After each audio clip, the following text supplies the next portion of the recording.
வணக்கம். நம்மளுடைய student time and ஒர்க்ல இருந்து இந்த ஒரு கொஸ்டின் டவுட் கேட்டிருக்காங்க. சில மனிதர்கள் 12 நாட்களில் ஒரு வேலை முடிக்கின்றனர் எனில், அதே போல 2 மடங்கு மனிதர்கள் சேர்ந்து அதில் பாதி அளவு வேலையை முடிக்க எவ்வளவு நாட்கள் ஆகும் அப்படி கேட்டிருக்காங்க. இது சிம்பிளான ஒரு லாஜிக்கே நம்ம புரிஞ்சுட்டோம் அப்படின்னாவே கொஸ்டின் ஈஸியா ஆன்சர் கண்டுபிடிச்சிடலாம்.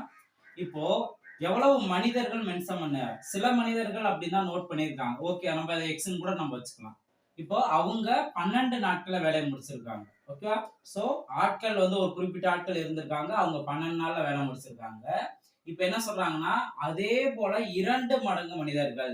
இப்போ இங்க ஆட்கள் எவ்வளவு இருந்தாங்களோ அது அப்படியே டபுள் ஆயிட்டாங்க. ஓகே, சோ அவங்க டபுள் ஆன பின்னாடி சேர்ந்து எவ்வளவு வேலையை முடிப்பாங்க அப்படிங்கிறதையும் நம்ம ஈஸியா தெரிஞ்சுக்கலாம். அதுல பாதி எவ்வளவு அப்படிங்கிறது தான் கேள்வி.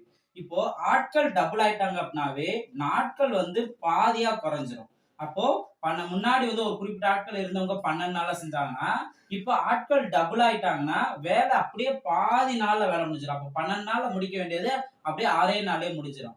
அப்போ அந்த டபுள் மடங்கு ஆட்கள் வந்தவங்க 6 நாள்ல வேலையை முடிச்சிருவாங்க. ஆனா அவங்க என்ன கேட்கறாங்க? அதில் பாதி அளவுன்னு சொல்றாங்கல்ல.